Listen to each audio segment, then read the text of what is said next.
Talk about Mexican Independence Day. We could call this Teddy Atlas here in Las Vegas, Nevada. You heard from the champion himself. Good evening, ladies and gentlemen. I'm your host, Richard Ortiz of the Fighter's Voice, the only voice that matters. And like our guest today, Blair the Flair, 17-1-1, and he's taking the boxing scene over by dancing and knocking people out and making them look silly, and they wish their last name was Willie when he gets done with him. But, I want to welcome our guest right now, and just like our guests, we're simply knocking out the competition. And speaking of knocking out the competition, I want to thank our sponsor, the Maldonado Brothers, proudly serving the Central Valley for over 25 years, from Visalia to Chowchilla. Whether it's expert tree service or professional landscaping, we offer free estimates with a team you can trust. Voted the best in the Central California area. Call us today at 559-994-7746. And also FIGHTBOOK.com. If you're a trainer, a fighter, even a landscaper, a cut man, a promoter, and you're looking to have your services offered to the world, make sure you subscribe to the channel. That's fightbook.com. Remember, everybody's taking over, but nobody can touch Blair the Flair Cobbs. So welcome to the show, Blair. How you doing? Lovely to have me, man. I'm happy to be here. How you doing? I'm doing good, man. I know, but we've been hit and miss ever since the Manny Pacquiao fight. But now you're here, and I'm gonna go right to it because everybody's asking the same questions, man. They want to ask, when you're not fighting, are you out there dancing? I mean, do you practice this? Does it come, natural? Did you do this as a kid? And when did you decide to not only give somebody a boxing lesson but make them look bad? Man, it's just a lot of hard work and headaches. But outside of the gym and all that stuff, I usually trade stocks. I'm still a beginner though. Like I'm like years into it, and I'm still learning. But outside of that, I ain't doing too much. It's just focus on boxing and stock trading. Well, you know what? You love to trade, whether it's stocks, clean socks, or knocking people out and trading punches, man, in bunches. So, Cobbs, I'm going to ask you this, man. I mean, people get so frustrated when they're in the ring with you. I mean, I see these fighters trying to take cheap shots, hit you after the bell, or do whatever they can do to try to land some leather on you, because not only do you make them miss, man, you make them pay the price. I see a little bit of Naseem Hamed in there. I see a little bit of Mahomet Paez in there, and just some other fighters' styles. But then most of all, I see what you've done and created your own style and your own mechanism when you're in there, because once they're in there, they're intoxicated with the show itself. They don't know whether to join the show and start dancing or defend themselves. Exactly. And one of the main things I try to make sure that I'm doing is being unpredictable. It's the power of unpredictability and the nature of being more snarky than being a tough guy. Sometimes when you're being a tough guy, it doesn't always work. You're over forcing things to happen instead of making it happen. Sometimes you need to make them dig themselves in a hole, make them make more mistakes and just capitalize on their mistakes. And I'm one of the very few fighters that can do a lot of things at once and make you believe that it was an accident. And that's kind of how I've been able to get off on these guys. But I mean, you're very elusive, and even when you got that pivot with your when you start doing that and you get in your groove, it's they can't adapt to it. I mean, they really can't. They get frustrated. They want to land that big punch, and they telegraph. You make them miss, but see, anybody can make them miss. That's an art. But to make them pay the price, there's only a few that can do that. I'm thinking about Roy Jones, Mahomet Paez, Tyson Fury, the legendary, the one, the only, the greatest of all time, Muhammad Ali. And you have a little bit of all that inside of you wrapped into one. And people got to respect your power, especially AB going in. He didn't respect your power. Before you knew it, he felt the power. Yeah. But hey, AB has an unbelievable chin. Yes, he does. I'm the second person to ever drop him. Not even Pacquiao dropped him, but I understood why. His resilience and his chin was unbreakable. Like It was unbreakable because I hit him with that exact same shot. I knocked him down with, knocked his tooth out, everything, beat him down pretty bad. But the just one shot took everything out of him. But I landed that same shot 7, 8 more times throughout the fight. Like each round, I tested him. I'll play a little game, boom, boom, boom, and then boom, I test him with the exact same shot. But I'll try it here. I'll try it here. I'll try it in the, like on the top. I tried it in the nose. I tried it in the mouth. Little things like that. Even a couple that like I just like try to land on the shoulder and try to get the shoulder blade. And he was very resilient. He took those shots and kept coming. Well, I tell you what, you made his legs go up. So I knew that was a powerful shot. That landed right on the button. And for him to get up shows a lot of heart, resilience. Like the Mexicano said, a lot of huevos. I mean, a lot of desire, just to get up because they have that inside of them. And I Yeah. tell you what, his chin is very underrated, just like the late, great Hector Macho Camacho. He's never been stopped, and he has an iron chin. He's tasted the canvas, but he's gotten up, and he's never been really in critical trouble during the fight.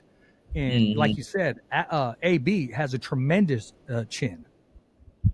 Yeah. So that's all I could say about that one. But like I kind of knew it was going to happen, like all throughout the press and the build up of the fight. I couldn't really say, "Oh yeah, I'm gonna knock you out." Like you know what I'm saying? Yeah, I just got fed up, and I was like, you know what? So I'm like, look, we're gonna have a good time. I'm gonna knock your tooth right out, and we're gonna have a good time. We're gonna win. We're gonna at least win the fight, you know. But and that's what happened. And very few people ever. I don't think anybody called a tooth, and it made it happen. But yeah, I'm gonna look for that now. I couldn't say that I was going to knock this guy out because he's just like no one's been able to do it. And No, like it doesn't even matter if he's just standing still. Like there was times where like I teed off on him, and the exact same punches I thrown before broke somebody's ribs.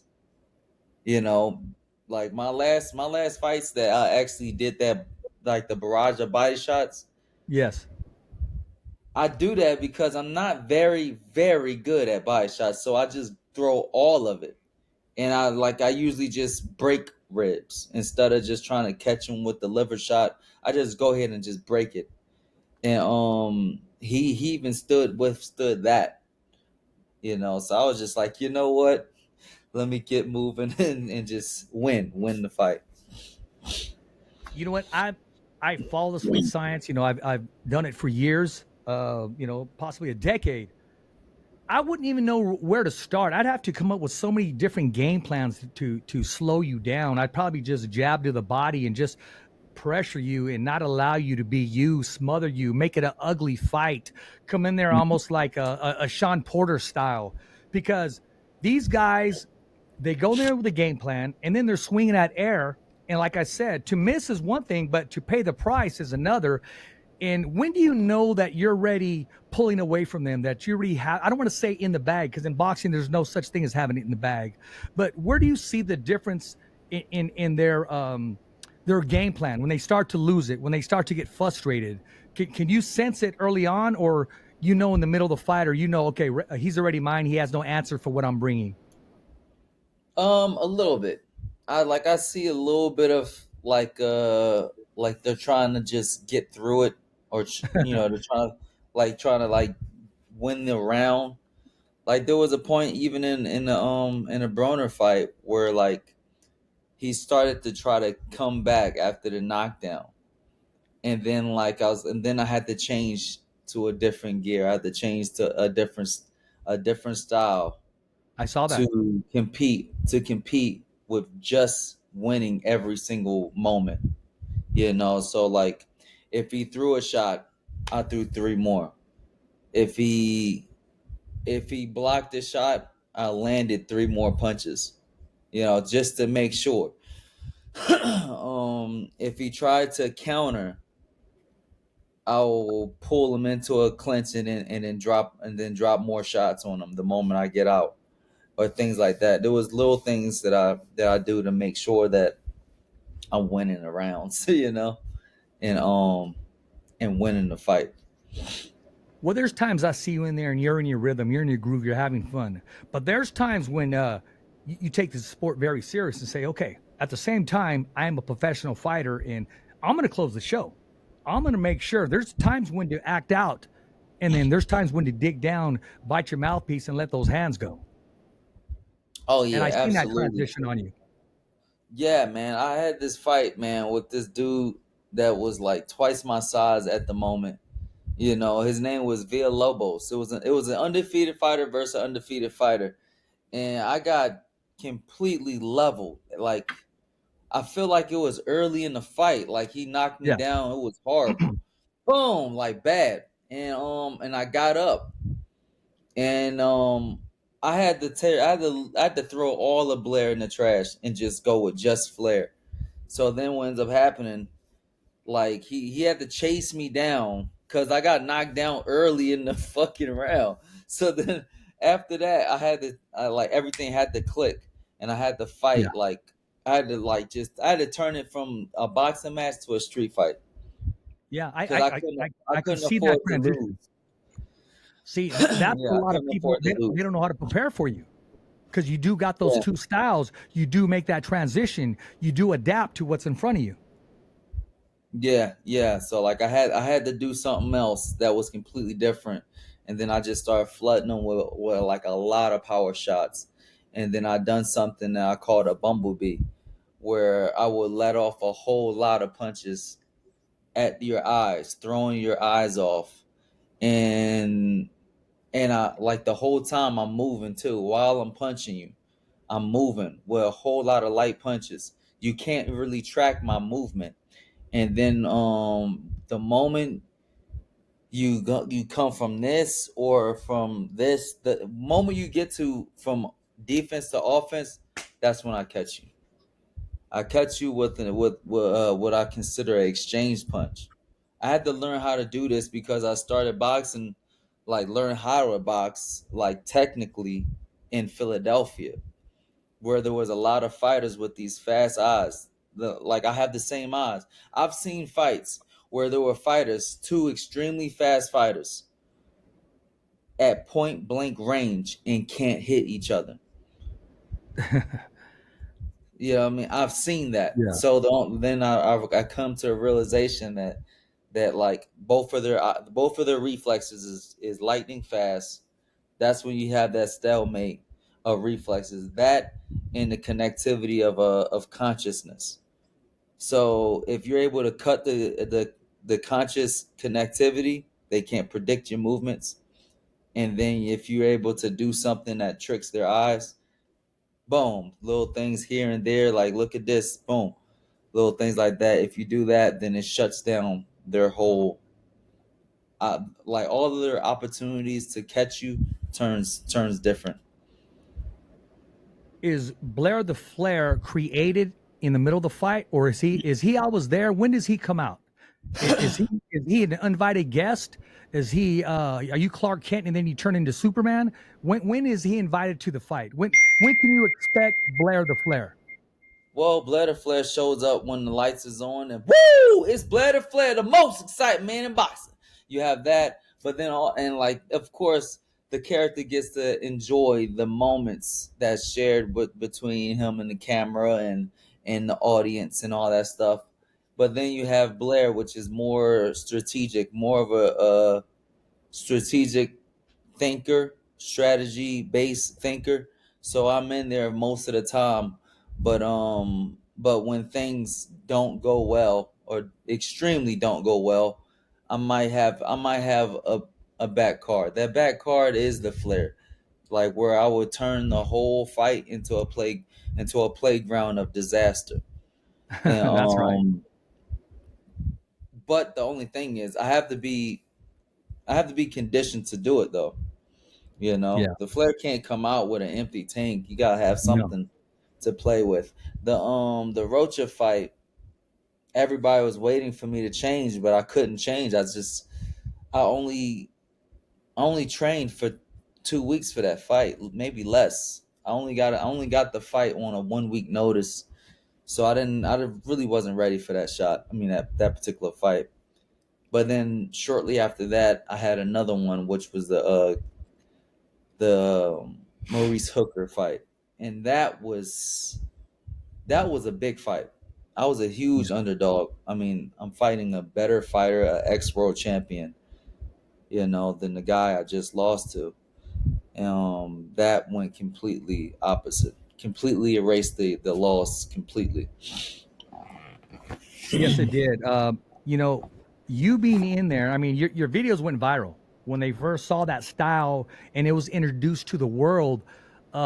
People were thinking, okay, is this guy serious?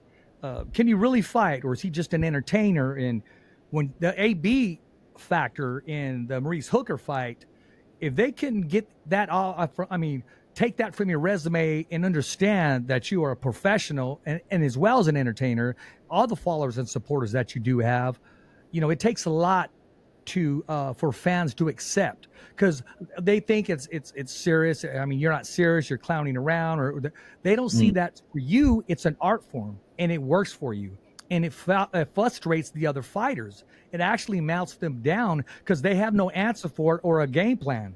And when did you know that you had something special? Um, Man, when did I know I had something special? Yeah. Well, boxing has just been crazy. But I remember being in Mexico, and like I'm on a run. My father's on a run and everything, so I'm living on a run. I have different names and everything. And I started my boxing career in Mexico, and I have this fight. It's like these amateur smokers that are really death matches. And Yeah. The future of combat sports, a centralized platform where fighters, fans, coaches, promoters, and anyone involved in a fight game connect, communicate, and do business. Fighters can find fights, fans follow every move, and everyone in a fight game can showcase their services. Whether you're looking to promote a fight, find a cut man, or book talent, it's all here. FIGHTBOOK is changing the fight game forever. Welcome to the revolution.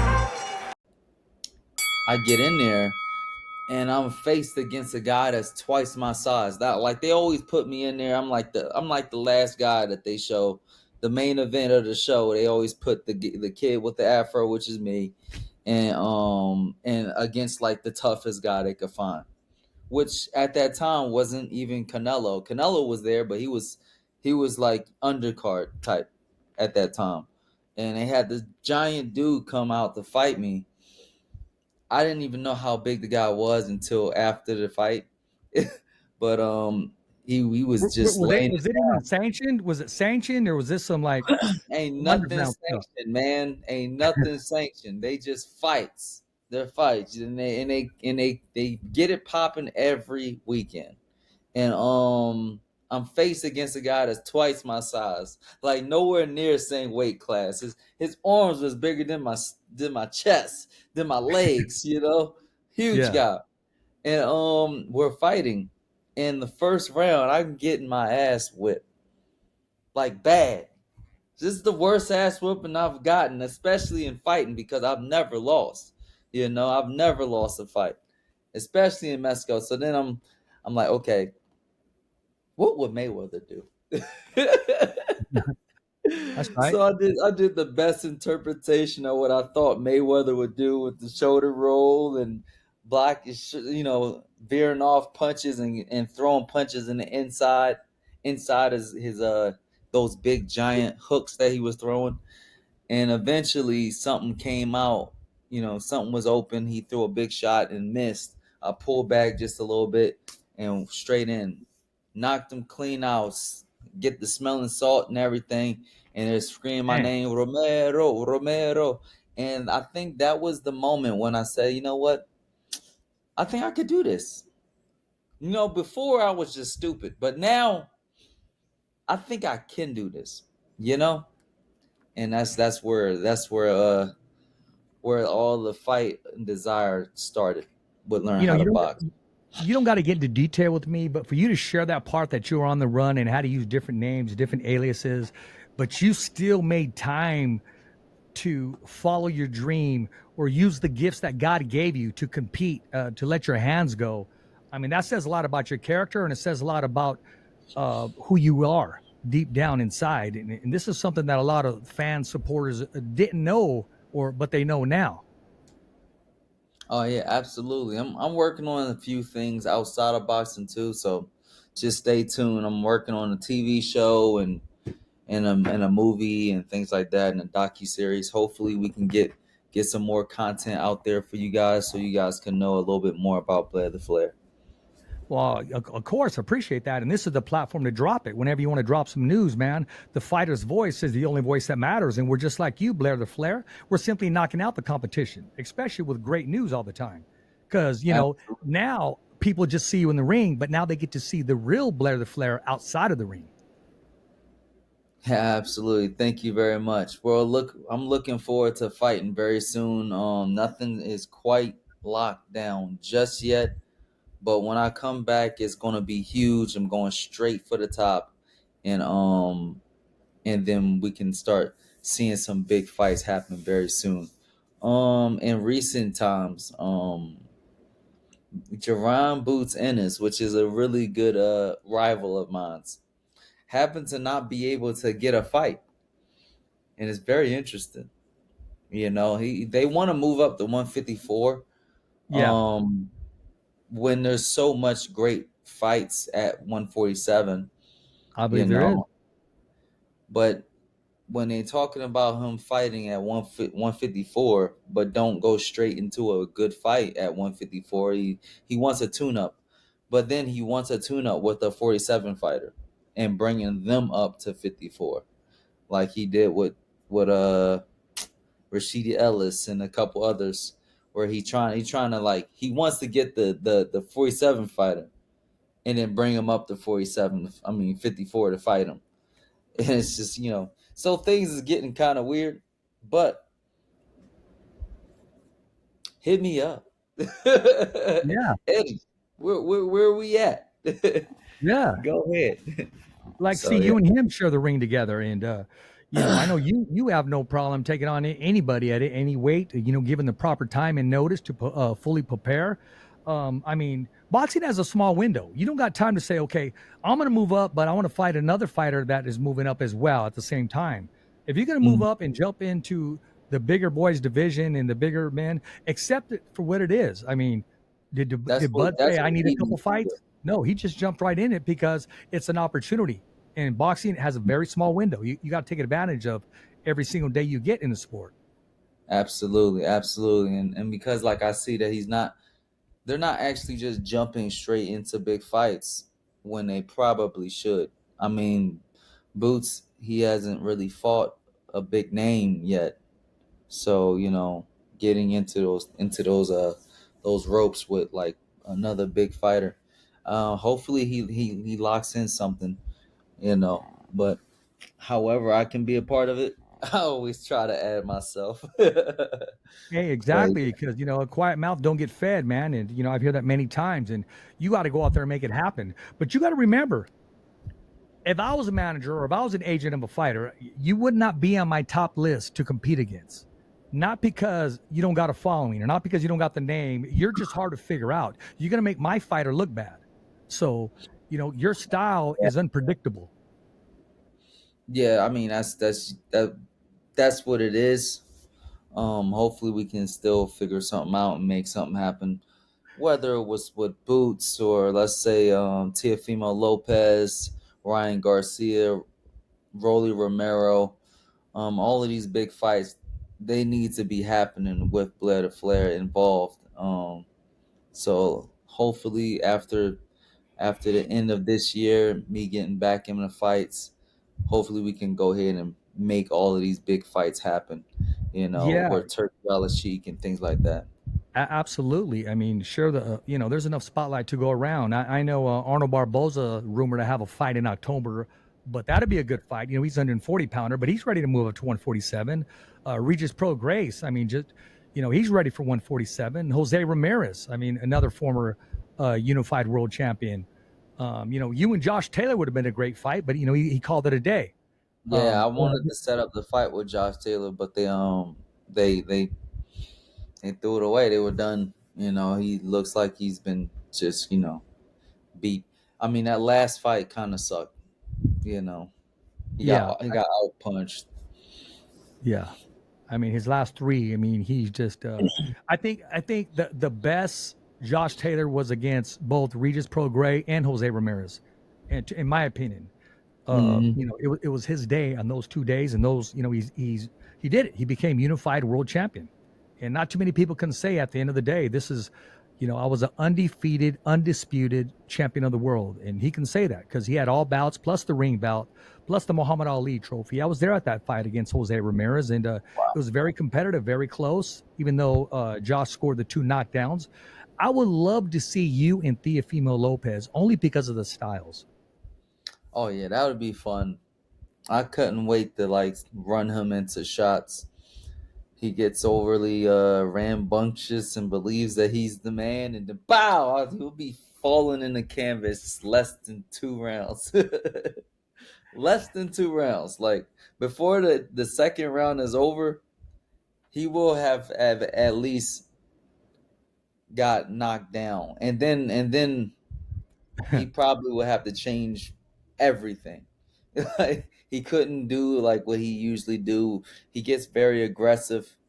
You know what I'm saying? He gets very, very aggressive, especially if he has a mover on his hands, and he never looks good against a mover ever.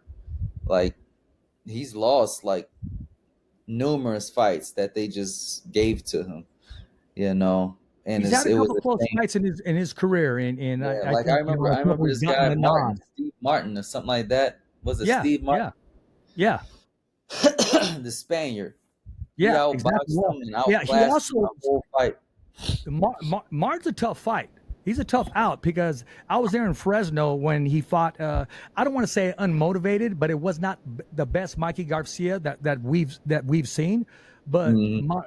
Martin, he comes to fight, and he's you're not going to look good against him because he has different angles, and he he can He's fight. got And great I foot thought him and movement. Steve people were very close. I agree with you. Yeah, he's got great foot movement. He Yes, he might not does. have a power shot, but he's got great foot movement. He's a hard rabbit to catch. You know what I'm Yeah, yes, saying? yes. And when I saw what they did with him, like I would be completely different though. See, the problem with somebody like me is that I'm a rabbit with a gun. That's so, right. so so you gotta chase me, but you also gotta look out for shotgun pellets. You gotta Well, watch out for buckshots flying at the they're same coming. time. Like you're a target while you're trying to catch the target, and that's usually a bad recipe for people like Tio. That's used to being that guy. He's used to being the one chased or just overwhelming people with his abilities. Yes, So yes. T.O. don't have a real chance against somebody like me, but it would be good to see, you know. Yeah, yes, it would. Also, Rolly Romero, that would be one heck of a press conference tour. People I mean, the sound bites at the press conference. I mean, it would just be amazing, and also the competitiveness inside of the ring. And I truly believe that you cannot just compete with these guys; that you can be victorious. And any one of these names that I've named, it looks like one time Keith Thurman looks like he has going to have a dance partner in October with Virgil Ortiz. But if not, that would be Is he another great fighting match Virgil? for you. That it's rumored for October, yes. And on the undercard is Oh, Arnold Barboza ooh, that's gonna be against good. Frank Martin. Against Frank I was Martin. trying to get the Keith Thurman fight. Keith is cool though, Oh, you Keith is know. cool. He keeps it real. I was there when he confronted He's definitely a Devin 54 Haney pounder. at the Manny Pacquiao fight. Is where me and you first spoke. Yeah, yeah, he's definitely a 54 pounder though. But Yeah. I look forward to seeing it. If that happens with Virgil, and if Virgil doesn't catch rhabdomyolysis anymore, then I would say that like it'll be fun to see that fight happen. Well, what about you and Virgil? In case, because Keith has had some injuries come. I'm just saying. So if they do sign that fight, I'd be ready just in case. Oh You know, yeah, just you in never case. know. But then also, like, I'm not a 54 pounder, but I'll be ready for it. I'll be ready Absolutely. for it. That's a big opportunity for you. That's a big platform. Yeah, yeah. But you know, So I do want to ask I'm looking forward to the Conor Ben and rematch. Chris Eubank rematch. That's a really big fight. I can't wait to be a part of that particular fight card. Um, and like, man, they did a real good job that last fight. Yes they did. Probably one Um, of the best fights this year. what did you think of the Manny Pacquiao and his last fight with the decision that was made? I think that the decision was geared towards keeping PBC in position to control the WBC title and leverage to get Rolly Romero into his shot position. Um, and also just to give a little bit more buzz to boxing, bringing back a very, very old but still very good Manny Pacquiao. Do I think that the fight should have happened? Probably not. I think that like they could have, found somebody younger and start building a new name. But regardless, I love the fact that the fight happened and Pacquiao did well. Um, What do you and a think lot about of the outcome? Do you agree with the decision? um I don't really think about the decision. I just see the reasons for the decision. You know what I'm Okay. saying? Like I see that they couldn't give that fight to Pacquiao. Why? Because then the title will go vacant the moment Pacquiao undoubtedly says he's going to retire again. And when that belt goes vacant, PBC will lose power over that belt, and it will get taken by Top Rank, or Golden Boy, mostly Top Rank. And so like it's a big power struggle when it comes to these belts and making sure that they have control and they're able to do this and that. That's part of the sport a lot of people don't understand. You seem to understand it. You seem to have your conclusions about it and very respectful. I do respect the fact that you're openly speaking your mind because you've been there and you know what happens behind closed doors and you know the big business behind everything. I don't think Manny Pacquiao needs a belt. He's just a name that is a household name, a legendary name. And I think if Ryan Garcia doesn't run it back with Romero, that's a possible fight that could happen, Rolly Romero in Manny Pacquiao. I don't think Manny Pacquiao's done just yet. I think he's campaigning to hopefully to see if Turkey Al Sheik offers Mayweather one heck of a payday. You never know. I But mean, then it's again, all I about the mean, money, trying to set up money fights. yeah, Pacquiao is only interested in just doing a cash grab with the Floyd Mayweather fight. It was still a miracle to even be able to fight Mario Barrios, even though Mario Barrios is the weakest champion out of all the champions. Um, but he what did does very well. Blair the Flair do if he's matched up against Barrios? What happens? Break that Um, fight down. Barrios gets knocked out in, I would say, the fifth round. He gets knocked down a couple times in round 2 and 3, and then gets dogged out. Until like they just wave wave the white flag or whatever, throw in the towel, and I would say in between 5 and 6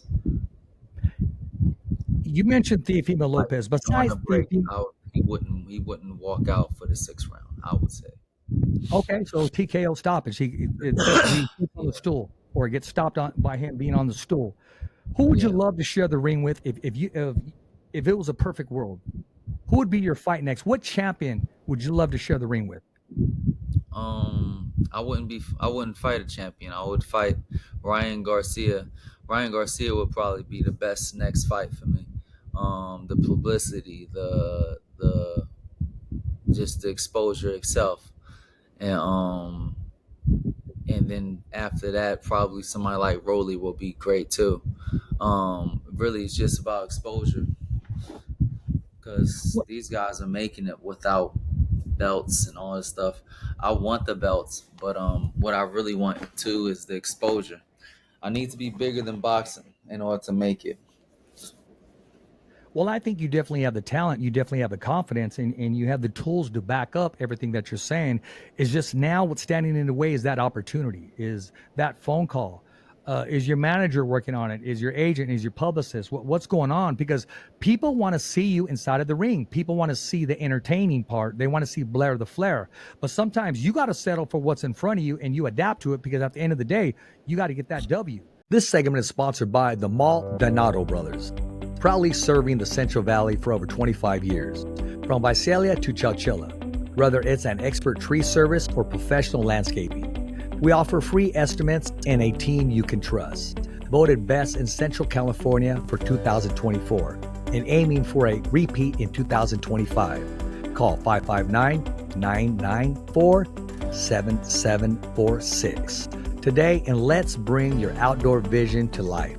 Superior quality to create your perfect environment.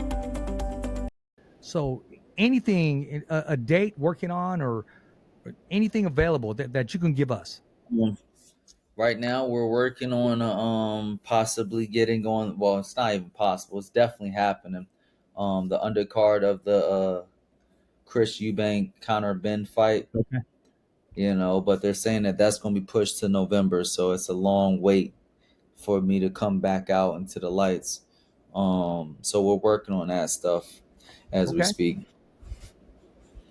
Anybody in particular? Are they throwing a name out there? Is there anybody?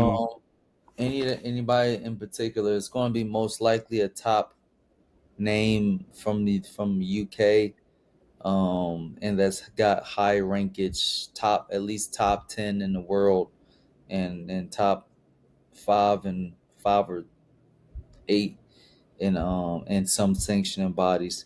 We're going to work on narrowing it down, but we got some pretty good names out there. Well, I'll tell you what, I know I do want to ask you about, before we cut off, Canelo and Bud Crawford. But first, you mentioned ESPN. Where does ESPN go from here as far as a network? Where do they go?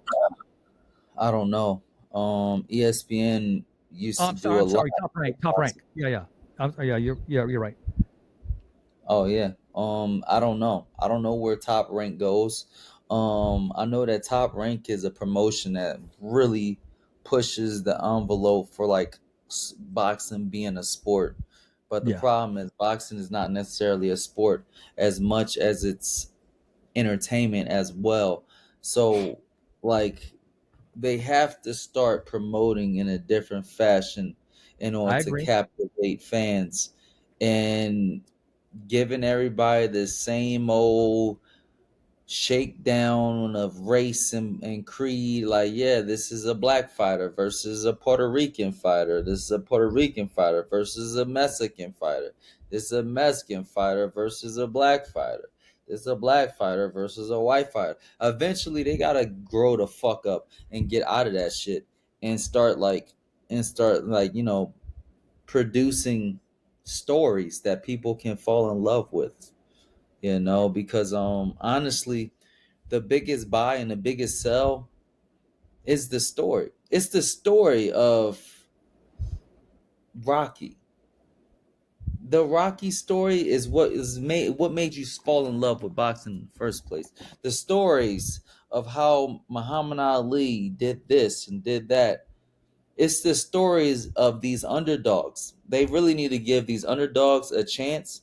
Tell the story behind these fighters and let the winners become the stars. And when you do that, you will develop and create a megastar. You know what I mean? And that's how it happens. You can't do it the way you used to do it. You have to do it that way, because right now boxing needs to transcend that stage of sport, because the sport will die out. It will die out unless you develop it into something bigger. You know what I mean? It has to be full exposure of like Netflix and this and that. It has to be something where as though people can't wait to talk about this particular fighter because they grown to love that fighter. You know what I mean? Not because he's a great fighter at fighting, but just because of the fucking story. Like, I don't care if he loses. I want to see it. You know, I don't care if such and such loses. I want to see the fight.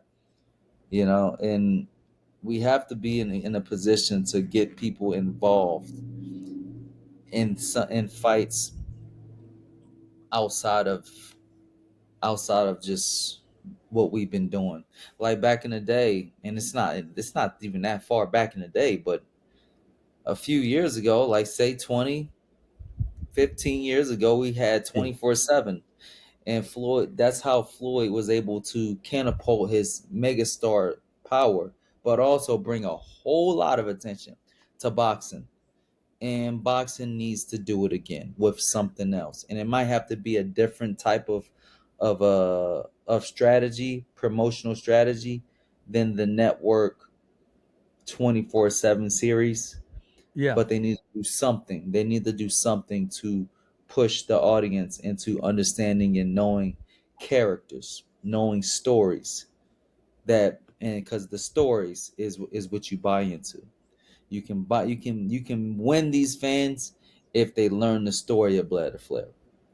If they learn who Blair the Flair is, you win the fans, and then you have a Well, megastar.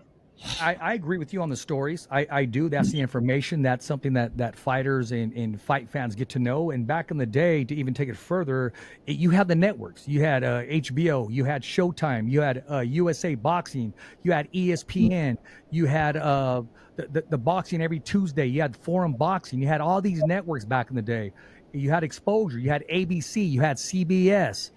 Fox started getting involved, and they just couldn't compete with the big dogs afterwards. And then pay-per-view hit. It is what it is now.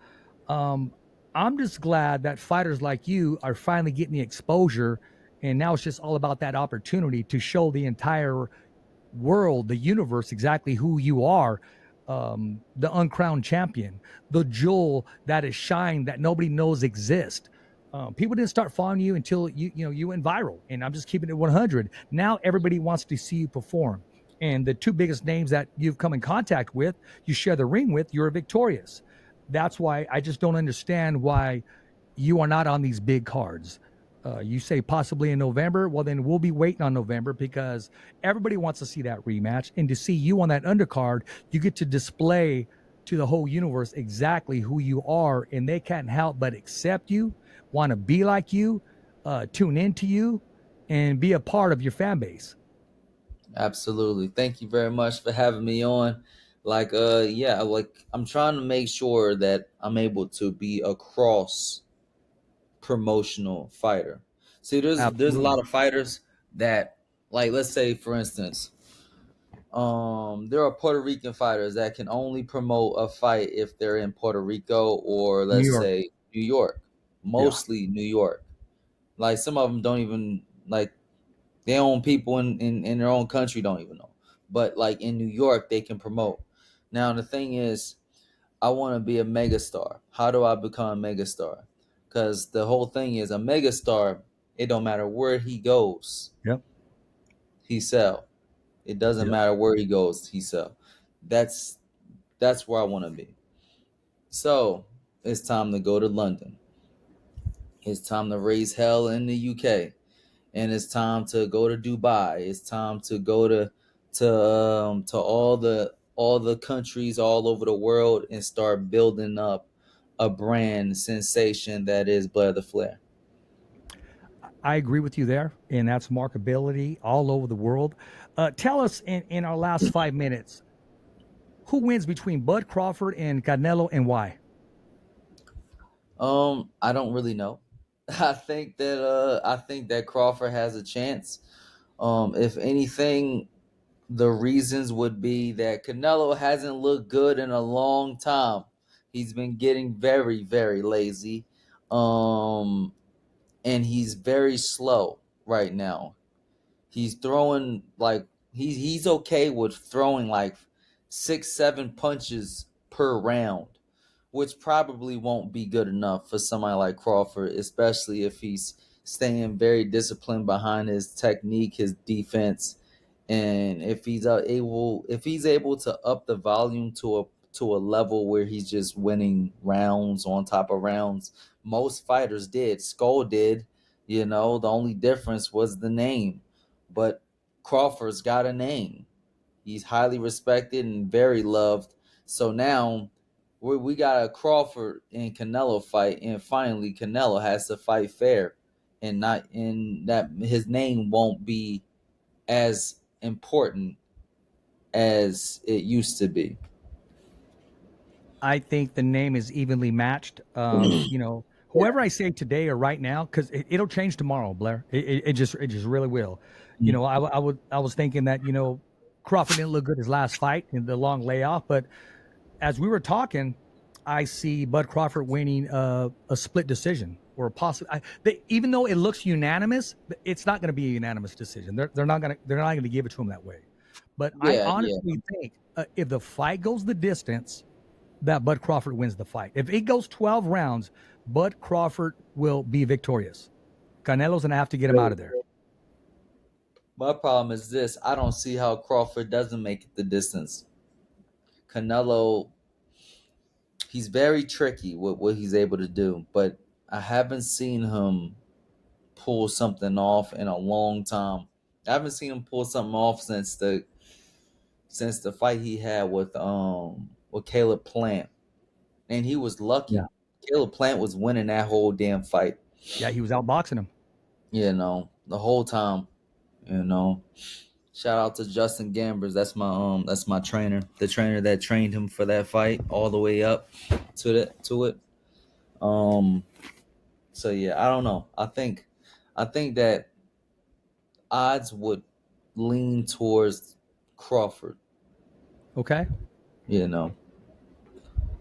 Well, we're definitely going to have you back on during fight week. I'm going to go crazy and I'm going to record every single day because I'm going to be bringing people on and, even if it's for just the soundbite and just for you to analyze the fight, I got to bring you back on. As of right now, you know what? I want to thank you for coming on the show. You made the fighter's voice exactly what it is. The fighter's voice. Every fighter has a voice, including you. And this platform is for the fighter. And you don't need boxing gloves and a mouthpiece to be on the fighter's voice. You could be fighting cancer. You could be fighting for your marriage. You could be fighting for a raise at your job. And this is why we have rappers on the show, actors on the show. We've had the mayor on the show. But I stick to the sweet science, and I stick to why we opened up this show for the platform, for the fighters, the viewers, the fans, and the supporters, for people like you, Blair, to be noticed all over the world and finally get the just due. And we're just waiting on that opportunity. And I believe it's going to come your way. And I believe when it comes your way, you're going to shock the world. You're going to expose the world to your talents.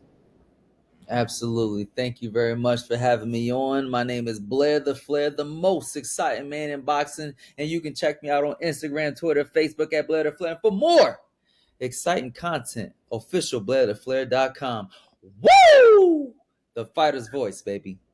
The only voice that matters. Well, you heard it from the man, the myth, the legend, the one, the only, who always does everything fair because he's Blair the Flair. And if you have not subscribed to our YouTube channel, please do at www.youtube.com/thefightersvoice. Remember, every fighter has a voice, and so do you. As always, it's a wrap. Thumbs up to Richie. It's always voiceography at its finest. So on behalf of Richard Ortiz, the special guests, saying hasta luego, babies. And always, thanks for listening.